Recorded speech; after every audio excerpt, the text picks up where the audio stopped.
Je pense que ça vous a pas échappé, la situation au Moyen-Orient entre Israël et l'Iran a dégénéré, ce qui a provoqué un crash global de l'ensemble des marchés boursiers et crypto. Aujourd'hui, on va analyser tout ça dans cette vidéo. On va pas faire une vidéo full géopolitique, même si on va aborder brièvement le sujet.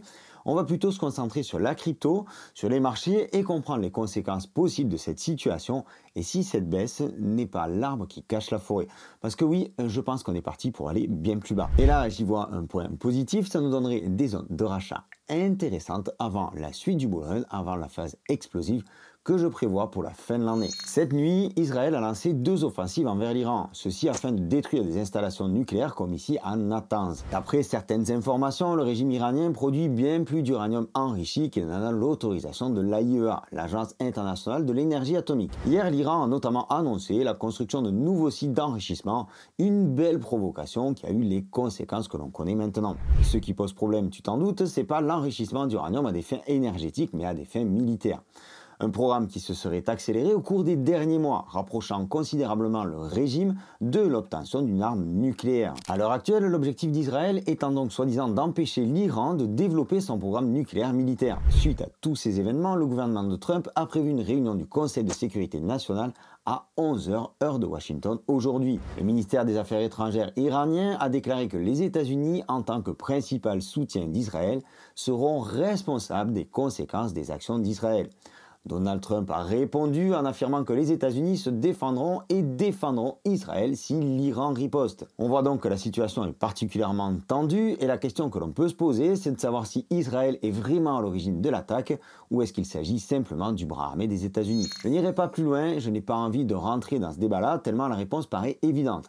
Je me permets juste d'avoir maintenant une pensée pour les populations qui sont prises sous les feux et qui subissent cette situation. Revenons au marché crypto. Cette nuit, ce sont 215 000 traders qui ont été liquidés sur les marchés pour un volume total de plus de 1 milliard de dollars. La plus importante liquidation a eu lieu sur Binance sur la paire BTC-USDT avec une liquidation de 201 millions de dollars. Dans le même temps, Bitcoin chutait sous les 103 000 dollars et Ethereum sous les 2450 dollars. Bref, tout s'est écroulé sauf le pétrole qui, au moment où j'ai cette vidéo, est en progression de plus de 6%. Et l'or qui lui aussi continue sa hausse avec une progression de plus de 2,13% et un prix à 3425 dollars. Alors quand on dit que Bitcoin devient petit à petit l'or numérique, ça arrive tout doucement. Force est de constater que ce n'est pas encore pleinement le cas.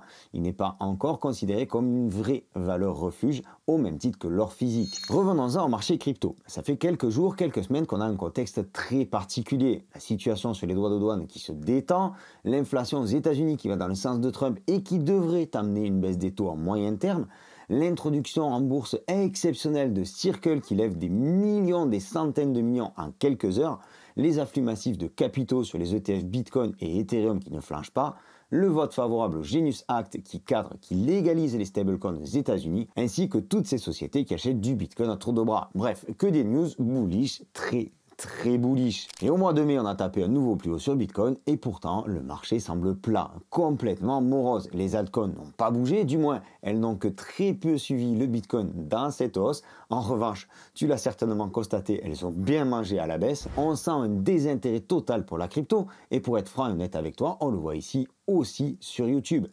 Vous êtes moins nombreux sur la chaîne, moins nombreux à visionner les contenus. C'est pareil pour tous les potes qui font aussi du contenu crypto ces derniers temps. Alors on va pas dire que c'est rassurant parce que quelque part ça montre un désintérêt global, mais pour ma part ça veut dire que c'est pas mon contenu qui vous plaît pas, c'est simplement que pour certains d'entre vous, la crypto ne présente aujourd'hui plus aucun intérêt. Et je vais profiter de cet instant en confidence pour solliciter ton aide, un like sur la vidéo, on s'abonne par ici si ce n'est pas encore fait. Et avant d'aller plus loin, avant de te partager mes futures positions, je voudrais te féliciter parce que toi, si tu es là, si tu es encore présent dans l'écosystème, c'est que tu prépares ce qui va suivre. Et ça, c'est très pertinent. C'est dans les moments de doute, comme en ce moment, qu'on construit son portefeuille, qu'on construit son avenir. C'est pas quand tout va bien et que tout est facile. Donc félicitations à toi parce que tu vas pouvoir te repositionner au mieux sur le marché des cryptos, acquérir énormément d'expérience et ça aura une importance cruciale pour la suite du bull run. Donc sans rentrer dans les détails et pour faire efficace, je ne pense pas qu'on va retrouver un élan haussier avant quelques jours, voire quelques semaines, et ce, pour plusieurs raisons. Tout d'abord, cette situation entre Israël et l'Iran qui pourrait connaître une nouvelle escalade et donc remettre de l'huile sur les marchés, remettre de l'huile sur le feu. On arrive à un point qui semble de plus en plus délicat et je ne vois pas comment la situation entre ces deux pays et tout les autres pays autour, peut se détendre à court terme. La situation aujourd'hui est bien différente des mois d'avril ou octobre 2024, période à laquelle on avait connu des rebonds sur les marchés. Aujourd'hui, cette situation semble beaucoup plus tendue. Et tout ça, ça perturbe les marchés. L'augmentation du prix du pétrole, matière première par excellence, devrait faire repartir l'inflation, ce qui n'est pas du tout un bon point pour la santé économique mondiale et encore moins pour Trump et son histoire de dette. Et puis on a l'été, la période estivale de l'hémisphère nord où tout s'arrête plus ou moins. Les marchés sont alors au ralenti, il n'y a que peu de négociations, peu de contrats, aucun volume sur les échanges. Je te l'ai répété souvent, sell in May and go away, va en mai et prends tes vacances. Alors on a eu un mois de mai absolument exceptionnel. Par contre, on pourrait avoir un mois de juin sous une belle grosse pression vendeuse. Tout ceci afin que tous les gros puissent passer l'été tranquillement. Ça paraît peut-être anecdotique vis-à-vis de ce qui se passe au Moyen-Orient, mais crois-moi, c'est quelque chose qui s'est vérifié chaque année depuis des années et des années et des années. Et dans une situation géopolitique tendue comme celle-ci, les capitaux sont généralement redirigés vers l'or. C'est déjà le cas, on en a parlé tout à l'heure. Et côté crypto, ces dernières semaines, comme on l'a dit, à part Bitcoin, rien ne prend vraiment une tendance haussière.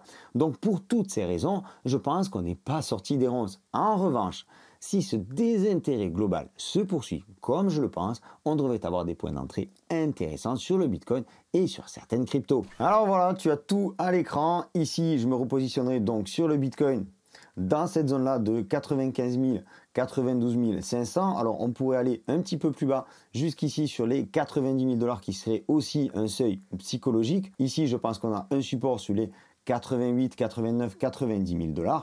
Aujourd'hui, clairement, on a eu ce que l'on peut appeler un double top, même s'il n'est pas encore validé. Il faudrait repasser ici sous les 100 000 $.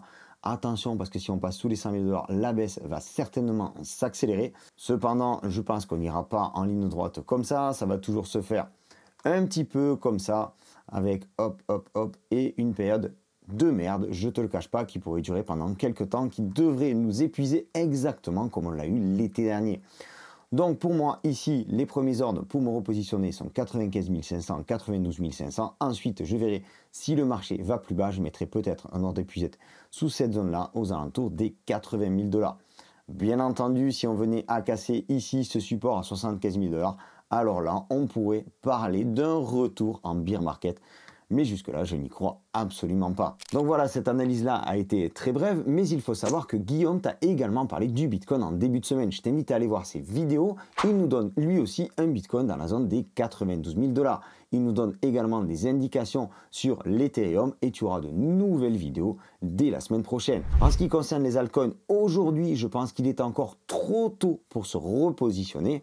On pourrait avoir un léger rebond avant un nouveau crash. On aura de toute façon de très bons points d'entrée sur Ethereum, Solana, Tao, etc., etc. Ça ne fait aucun doute, mais je pense aujourd'hui qu'il faut laisser passer l'orage. Parce que cette situation au Moyen-Orient et toutes les conséquences qui peuvent en découler autour vont amener énormément de volatilité sur les marchés. Et quand il y a beaucoup de volatilité, il y a également beaucoup de pièges. Quoi qu'il en soit, j'irai chercher les leaders de narrative comme toujours. Aujourd'hui, ce bull run est très particulier et je pense qu'il faut être smart et se concentrer uniquement sur les cryptos qui ont un fort potentiel mais qui sont aussi déjà très largement positionnés. On aura dans un deuxième temps, plutôt vers la fin de l'année, peut-être l'occasion d'aller titiller d'autres cryptos avec des petites market cap, voire même des mêmes coins.